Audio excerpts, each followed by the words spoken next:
entendre la suite de notre direct d'hier où nous traitons sur le sujet que tout le monde interprète de sa manière, surtout que dans le message, plusieurs sont venus avec les idées pentecôtistes. Et donc, nous avons voulu utiliser les réseaux sociaux, non seulement pour parler de futilité, pendant que ces derniers temps, nous connaissons que le monde est en ébullition.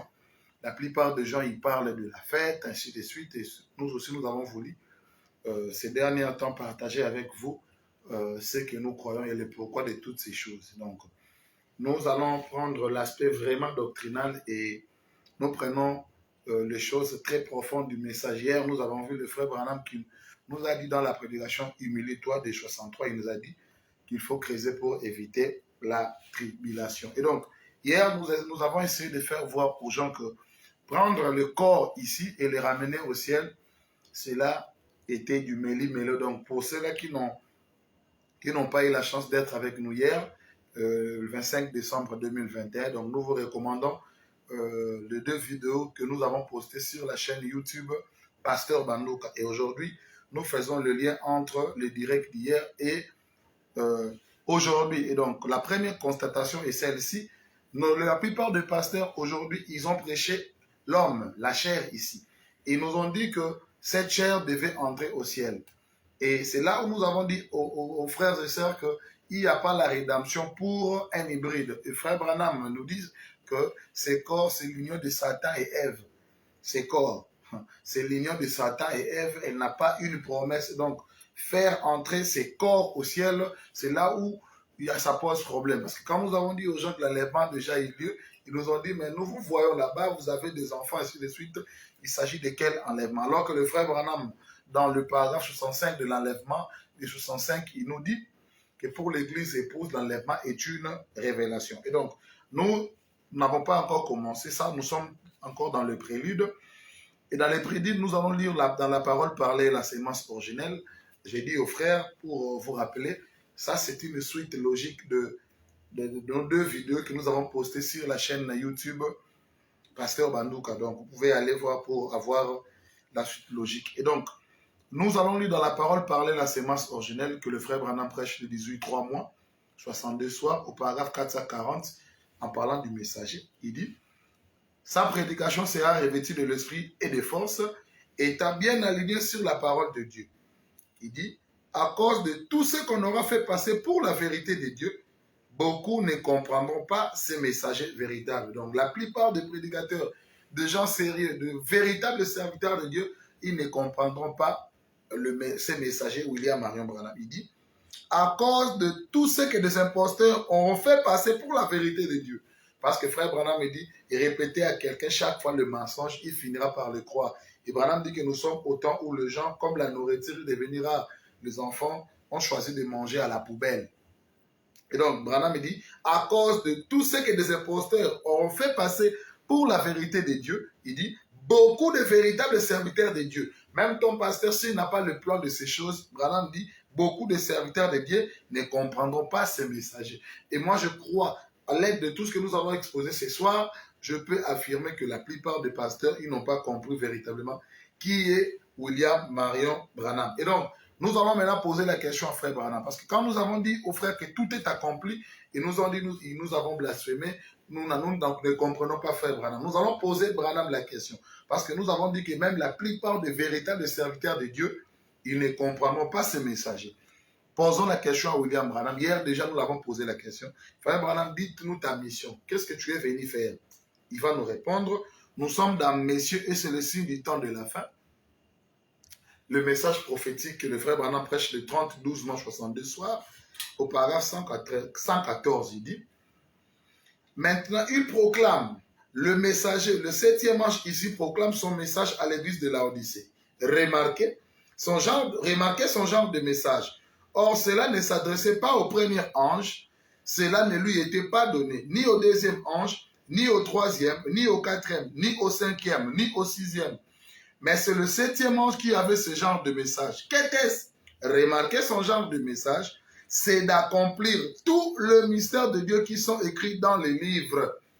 Donc, si le frère qui attend l'enlèvement, il devait nous dire Branham a failli à sa mission. Parce que La personne qui a, je ne parle même pas de révéler, comme je le disais hier.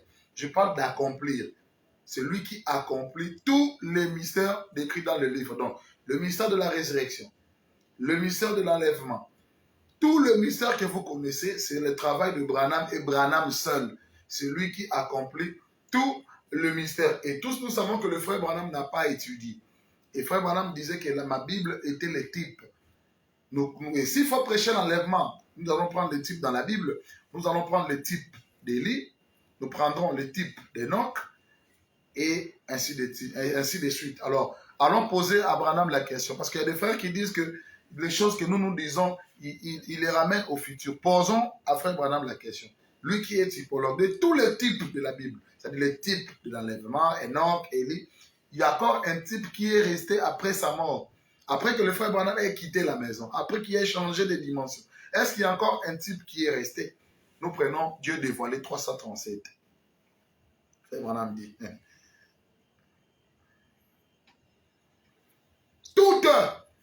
voyez-vous, toutes les paraboles de la Bible, tous les types de la Bible sont manifestés ici même devant nous. Donc avant que toi tu sois né, avant que ton pasteur ne soit né, tous les types étaient déjà accomplis des vivants de frère Branham. Donc si quelqu'un atteint encore un type, ou s'il croit qu'il y a un type, c'est là même je dirais à ceux-là qui pensent qu'il y a une parabole, parce que Branham dit tous les types et les paraboles, il n'y a qu'une parabole de Matthieu 24 que quelqu'un devait accomplir en Allemagne, qu'ils doivent reconnaître ici que frère Branham dit tous les types et toutes les paraboles de la Bible, ils sont manifestés avant même que toi tu sois né.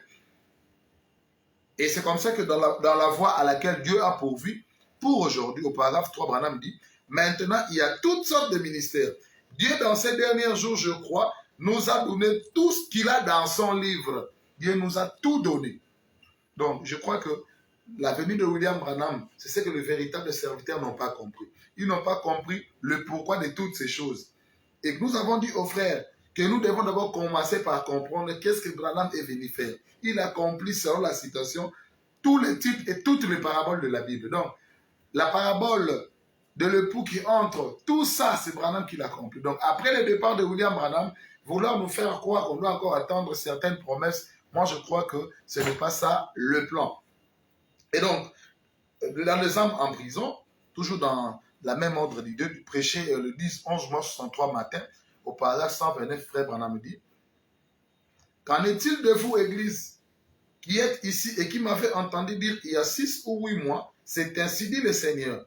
Je m'en vais à Tucson en Arizona, il y aura une explosion et 7 anges apparaîtront. Vous souvenez-vous-en, frère Branham dit, Dieu le rendit si réel que le magazine Look en a pris des photographies. Le spirituel, vu d'avance, a été matérialisé exactement de la même façon. Frère Branham dit, les 7 anges qui ont apporté l'aboutissement de toutes les Écritures. Et donc, s'il y a des frères qui pensent que 1 Thessaloniciens 4 n'était pas accompli du vivant de frère Branham, ici Branham dit l'aboutissement de toutes les Écritures. Il n'y a aucune Écriture qui est restée en suspense après le départ de William Marion Branham. Et donc, ça c'était le prélude pour montrer aux gens que tout ce que nous disons, quand nous disons aux frères tout est accompli, quand nous parlons de l'aboutissement de toutes les Écritures, nous avons dit aux frères que cela s'accomplit du vivant des frères Branham. Alors il y a un groupe de frères qui disent que mais le frère Branham dans le sceau, il prêche la foi de l'enlèvement. Lorsque le frère Branham parle de la révélation, frère Branham définit la révélation comment? Comme une chose qui est déjà accomplie. Ça, je dois le lire. Parce qu'on a fait un débat avec un frère qui m'avait dit que mais Branham devait prêcher la foi de l'enlèvement dans les tonnerres, ainsi de suite. Je vais dire à ce frère que nous avions déjà la foi de l'enlèvement, même avant l'ouverture des sceaux. Dans la prédication absolue de 62, frère Branham dit que la foi de l'enlèvement se trouve dans les messages qu'il aurait déjà prêchés. Et dans Pourquoi crier parle des 63, Branham dit que lorsque nous voyons quelqu'un qui est rongé par les cancers retrouver la bonne santé, cela devait nous donner la foi nécessaire pour l'enlèvement. Je dois lire quelque chose pour faire taire les critiques. Je prends une citation.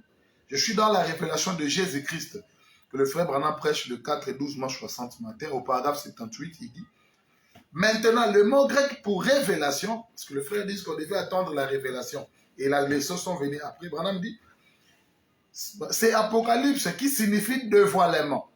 J'ai pris ces mots et j'ai étudié, il signifie l'Apocalypse. C'est comme un sculpteur qui a fait une grande statue et l'a recouverte d'un voile.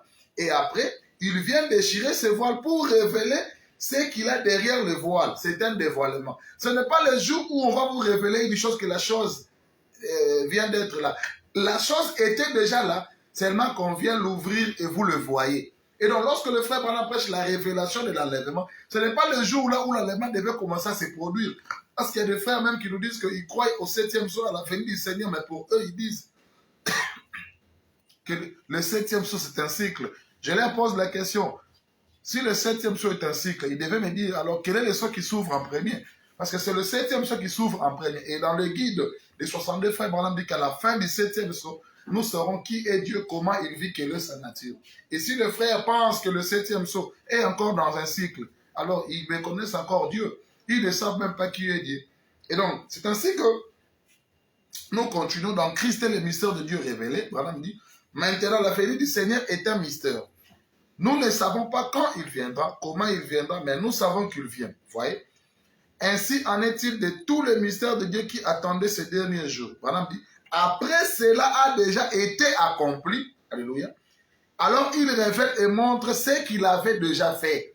Vous voyez ce que je disais? Après que ce mystère soit accompli, Branham dit, alors il révèle et montre ce qu'il avait fait. Oh là là, il n'a jamais livré complètement son mystère. Donc, quand Branham vient vous révéler l'enlèvement, quand Branham vient vous parler de la résurrection, quand même il vient vous prêcher l'enlèvement, comprenez que la chose a été déjà faite. Voilà pourquoi dans le paragraphe 65 de l'enlèvement, il dit, je vais chercher ça, il dit ceci, il dit que pour l'église épouse, l'enlèvement est une révélation.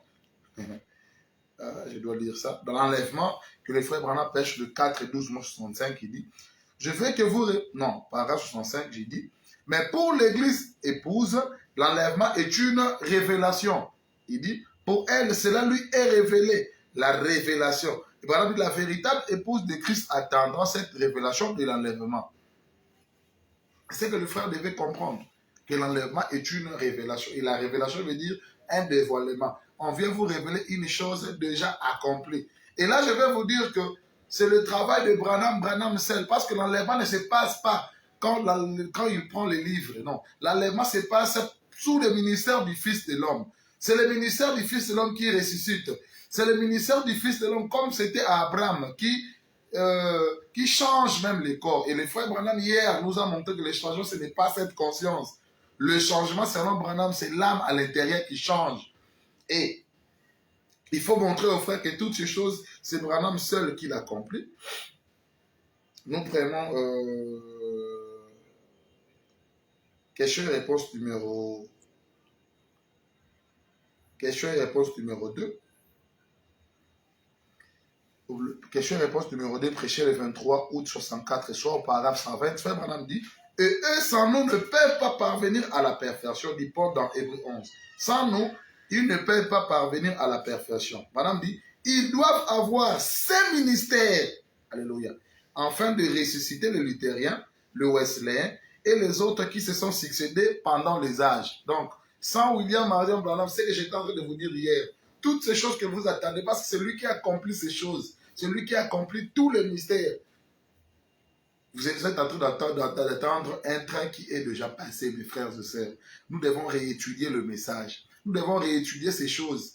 Le pasteur qui nous prêche, ils sont venus avec l'idée pentecôtiste. Ils n'ont pas creusé le message. Le frère Branham dit que j'attends à ce que l'église soit spirituelle pour séparer les deux œuvres. Branham était évangélique et il est aussi prophétique. Donc les gens devaient comprendre ces choses. Et dans la brèche entre le 7 ans de l'église et le 7 sauts, parce qu'il y a des frères qui disent que mais la trompette sonnera. Frère Branham me dit, quand est-ce que la trompette sonne? C'est quand le Seigneur lui-même, allez lire dans la prédication de l'Évangile que vous avez lu. Frère Branham dit, il y a des gens même qui disent que la nuée n'était pas la venue. La nuée était une apparition. Frère Branham dit, quand tu l'apparais, prenez ça comme apparition ou venue. Quand tu l'apparais, il amène de trois choses. Les cris, la trompette et la voix. Alors Branham dit, quand est-ce qu'il fait ces choses? Nous allons lire Branham. Parce que cette trompette qui ramène le mort à la vie, nous avons dit que la résurrection se passe au temps même du message. La translation de ça au temps même du message. Frère Branham dit dans la brèche 248, il dit, peu importe qu'il s'endorme à la première veille, à la deuxième, à la troisième, à la quatrième, à la cinquième, la sixième ou la septième, quel que soit l'endroit où il s'endort, qu'est-ce qui va arriver? la trompette de Dieu sonnera. Cette dernière trompette retentira au même temps que le dernier ange donne son message et que le dernier sceau est ouvert. Donc, le 7e sceau s'ouvre, la trompette retentit pendant que Branham donne son message. Cette trompette qui ramène le mort à la vie. Il y a des frères partout dans nos églises, les frères, ils disent même que l'antéchrist est nommé, ils disent c'est le pape. Mais allez prendre le premier sous-frère Branham, il dit, quand est-ce que cet homme est nommé? Tout le monde, chaque prédicateur à l'église, il dit que non, quand le pape sera nommé, il est l'antéchrist. Frère Branham, dans le premier sceau, il dit que le pape est nommé après l'enlèvement. Quand l'enlèvement a eu lieu, c'est ce qu'il dit. Et j'ai dit hier que l'enlèvement arrive avant l'ouverture des sceaux. C'est ce que le frère Branham dans les 70 semaines dernières, il dit que après l'enlèvement de Jean, il révèle et montre les autres choses. Donc Jean est d'abord enlevé dans le chapitre 4 et après nous voyons l'appel aux parents rédempteurs. Et lorsque nous avons dit aux frères que dans l'enlèvement, parce que nous devons traiter les problèmes de l'âme, ce n'est pas ses corps. Ils nous ont dit, mais on a parlé du ciel. Je vais poser, parce que nous étions tous à l'école. Chacun devait nous dire géographiquement le ciel est où. Parce que nous connaissons comment est la constitution des planètes. Quelqu'un peut nous dire où est le ciel. Dites-nous où est le ciel. Parce que nous ne savons même pas où est le haut, où est le bas. Par rapport au ciel. Vous qui regardez au ciel. Frère Branham dit, lorsque les premiers astronautes étaient au ciel, le prédicateur les ont entourés pour leur demander, avez-vous vu Jésus au ciel? Branham a dit, les astronautes ont répondu, il n'y a pas quelque chose qui ressemble à Jésus au ciel. Et je vais vous dire que le ciel, on ne s'envole pas pour aller au ciel. Parce que quand nous vous avons dit que nous l'enlèvement déjà, vous nous avez dit, mais nous vivons avec vous. Frère Branham répond, cherche la citation. Je crois que c'est donc Christ est révélé dans sa propre parole. On ne s'envole pas pour aller au ciel comme un oiseau. Donc, comme un oiseau libéré des prisons, nous avons ce corps et devait retourner à la poussière. C'est l'âme qui s'en va. Et donc, Christ est révélé dans sa propre parole. Du 22 août 65 matin, au paragraphe 63, Branham dit, et un jour, ils découvriront aussi qu'ils ne considèrent pas une distance de 150 millions d'années-lumière, mais ils se déplacent en formant un cercle. Ils découvriront, alléluia. Et exactement, vous découvrirez un de ces jours que lorsque vous allez au ciel, vous ne vous envolez pas quelque part ailleurs. Écoutez, vous ne vous envolez pas quelque part ailleurs, mais qu'en plus de cela, vous êtes toujours ici. Ça, c'est Branham. Et s'il y a de véritables enfants de Branham qui nous suivent, ils doivent ponctuer Amen. Branham dit,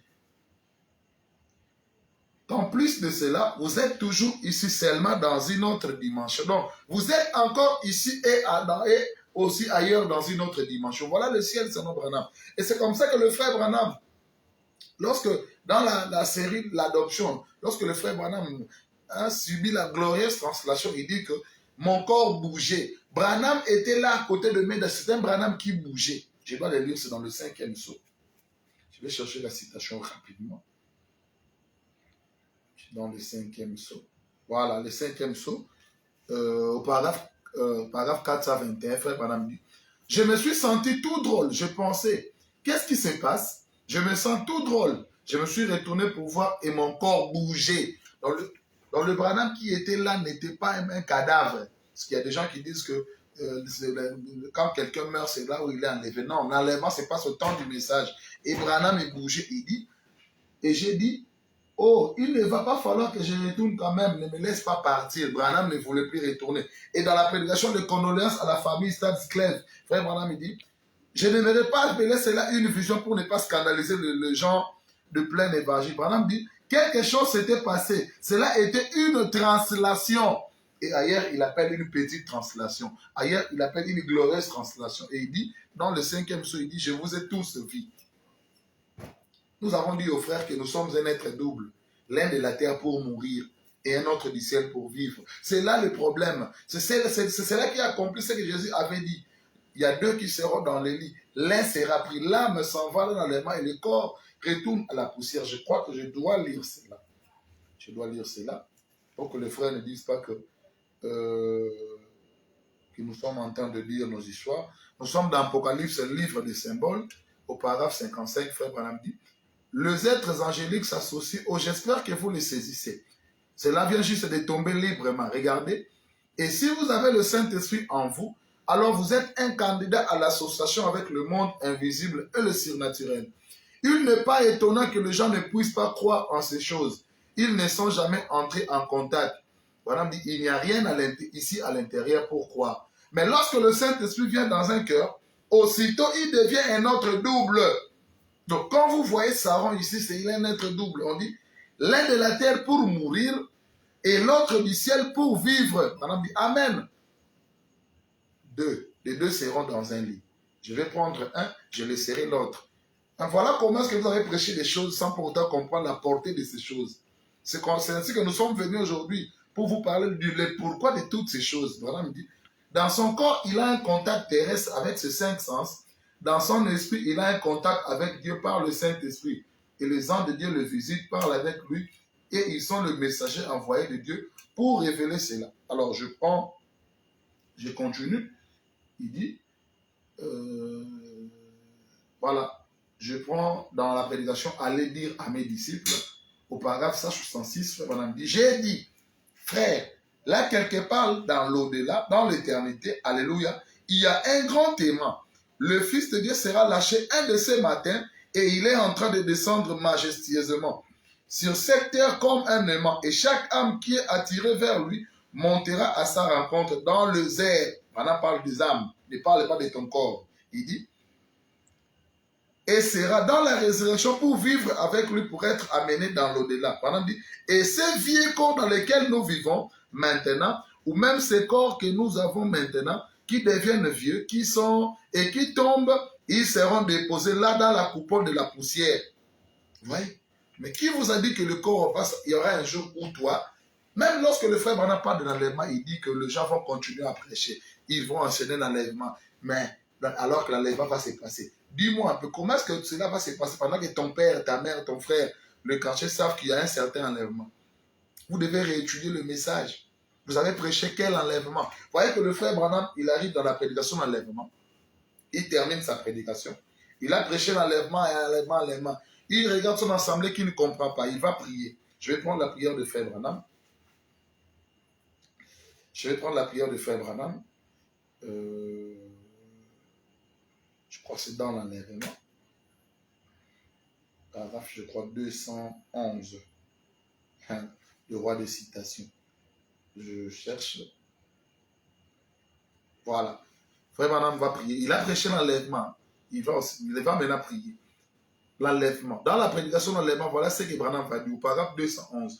Maintenant, avec vos têtes inclinées et avec ceci dans votre esprit. Ceci quoi? La prédication de l'enlèvement qui vient de prêcher.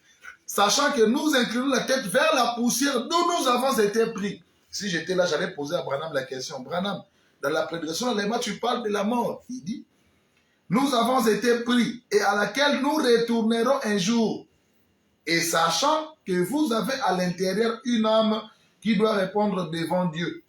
Ça, c'est Branham. Donc, le frère Branham, même dans la prédication de l'enlèvement, il fait la part des choses entre le corps qui devait retourner à la poussière et Branham prêche et il parle de l'âme qui devait être enlevée. Et quand il termine la prédication de l'enlèvement, il regarde son assemblée qui ne comprend rien. Il leur dit, revenez demain. Et demain, Branham prêche une prédication que j'aime beaucoup. Les choses qui doivent arriver. Et dans la prédication, les choses qui doivent arriver, frère Branham va dire, je vais faire le lien entre la prédication d'hier et la prédication d'aujourd'hui. Branham dit même qu'il m'est resté, je suis resté avec 8 à 10 pages. Et allez lire la prédication des choses qui doivent arriver.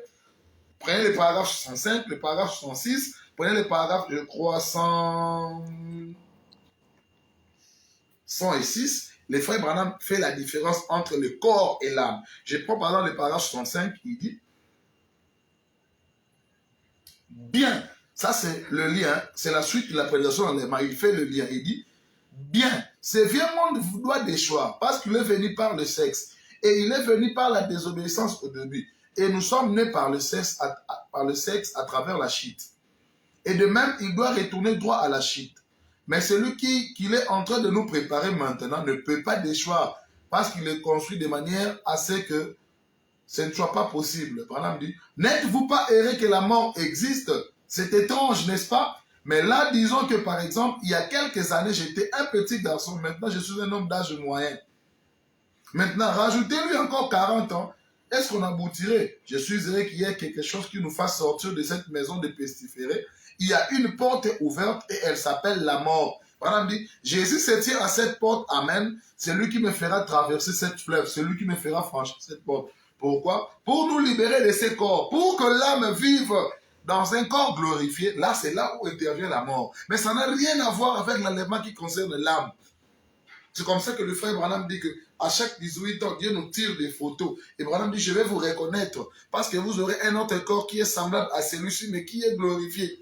Et dans le paragraphe 66, il continue en disant qu'il y a une grande porte là-bas qui s'appelle la mort. Et chaque battement de votre cœur vous en rapproche davantage. Et le frère qui nous dit que quand nous disons que nous devons mourir, parce qu'après avoir vu toutes les manifestations, l'enlèvement, la résurrection, qui était dans l'âge du cancer, parce que l'enlèvement ne se passe pas dans l'âge du lion. Prenez les types et que quelqu'un vienne ici nous donner sa version des faits. Nous allons prendre, par exemple, les zodiaques. Dites-nous, nous sommes dans l'âge du lion. Branham dit que nous sommes dans l'âge du lion. Là, nous avons vu le soleil, nous avons vu la nuée. Dites-moi, est-ce que l'enlèvement doit se produire dans l'âge du lion? Parce que nous savons tous que l'enlèvement est une promesse de la nuit. Et la nuit prophétique, c'est le cancer, c'est l'âge du cancer, là où les poissons se croisent. C'est là où s'opère l'enlèvement. Et lorsque nous, avec la lune comme planète gouvernante, et le frère devait nous dire aujourd'hui, quand nous arrivons, nous avons vu la nuée, il s'agit de quoi? Parce que la nuée, quand la nuée vient, c'est le roi couronné. C'est Jésus couronné. Et la nuée, c'est le roi des lumières. Le soleil, c'est le roi des lumières. La nuée, c'est le roi couronné. Et vous voyez que les gens préparent de mettre l'enlèvement dans l'âge du lion lors de la prise du livre, alors que l'enlèvement ne concerne pas l'âge du lion. L'enlèvement concerne l'âge du cancer, c'est dans l'âge de l'Odyssée que toutes ces choses s'effectuent au 7e mois de l'Église. Branham vous a dit que l'Odyssée est déjà terminée, parce que ces choses doivent se passer au temps même du message. Allez lire les œuvres, sont l'expression de la foi savane. Il dit que l'enlèvement se passe au temps même du message. Les âmes sont catapultées par le ministère du Fils de l'homme. Mais ce qui nous reste, c'est comme Siméon. Après avoir vu la venue du royaume, Siméon est parti. Même Paul était enlevé, mais après Paul devait mourir. Donc nous aussi, après avoir vu toutes ces choses qui arrivent au temps même du message, l'épouse devait partir. Donc je vais prendre une citation parce qu'il y a des gens qui essaient même de donner la vie éternelle à ces corps hybrides. L'union de Satan et Ève. Dans l'influence, le frère Branham parle d'un prédicateur. Je vais prendre la citation. Ça m'est venu à l'esprit, je vais chercher ça.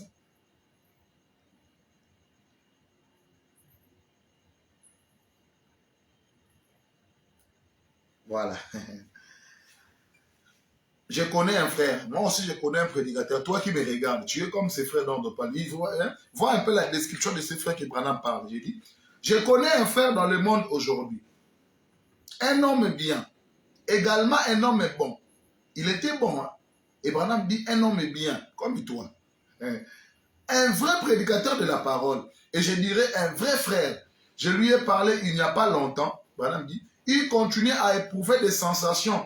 Et il a fondé tout son ministère sur des sensations. Il y a des pasteurs qui fondent tout leur ministère dans les sensations. Branham dit, maintenant, il baptise pour la vie éternelle. Je crois que vous aussi, vous baptisez pour la vie éternelle. Disant que les gens ne vont pas mourir. C'est ce que toi tu dis. Quand nous disons que les gens vont mourir, toi tu dis comme ces frères bons là, que les gens ne vont pas mourir. Branham dit, je crains qu'ils ne se retrouvent dans une situation si délicate qu'ils n'en reviendront pas. Vous voyez? Parce que c'est faux. Donc toi qui dis aux gens qui ne vont pas mourir, après là de l'église de la Odyssée, après avoir vu la manifestation de toutes ces choses que Branham devait accomplir, Branham dit, parce que c'est faux. Branham dit au paragraphe 49, l'homme né de la femme, sa vie est courte, sans cesse agité, et le vivant sait qu'il doit mourir. Et nous savons qu'il est réservé aux hommes de mourir une seule fois, après quoi vient le jugement. Donc, nous savons qu'il nous faut mourir. Je vais continuer à lire à la maison, paragraphe 50 et tout. Donc, vous voyez que le frère qui disait aux gens qui ne vont pas mourir, Branham dit que c'est faux. Et dans Shalom de Sierra Vista, je crois le paragraphe 1, frère Branham me dit que nous n'avons qu'une seule avenue pour sortir de celui-ci, c'est la mort. Parce que nous avons vu que frère Branham dit ici que nous sommes un être double. L'âme s'en va, mais le corps retourne à la poussière. C'est ça l'enlèvement même. Voilà pourquoi pour l'Église et pour l'enlèvement est une révélation. Et l'enlèvement sans Branham n'existe pas parce que ces gens, que ce soit les 6 âges, ils devaient entrer au travers du ministère du Fils de l'homme. Et le frère Branham, dans les âmes en prison, il dit que c'est lui qui va faire la réplique du ministère du Fils de l'homme. Il dit qu'en ceci, c'est moi qui suis concerné. C'est là accompli Genèse 18, Donc je crois que, et je vais prendre la parole, parler de la sémence originelle, au paragraphe 84, il dit, mais tout homme, qu'il soit pape, prêtre, évêque, qui qu'il soit, il meurt, parce qu'il est un hybride. Madame dit, c'est exact. Il est né d'une union entre Satan et Ève. Donc je crois que vous êtes la sémence du serpent, vous tous. Parce que c'est ça même le mystère de la sémence du serpent après les sauts. Donc, je ne sais pas où est-ce que vous allez amener votre corps, vous qui attendez une disparition. Parce que Frère Branham dit, si même vous ressuscitez avec le même corps, vous allez encore mourir, comme Jaïrus, comme la fille de Jaïrus, comme Lazare. Dites-nous. Dites-nous.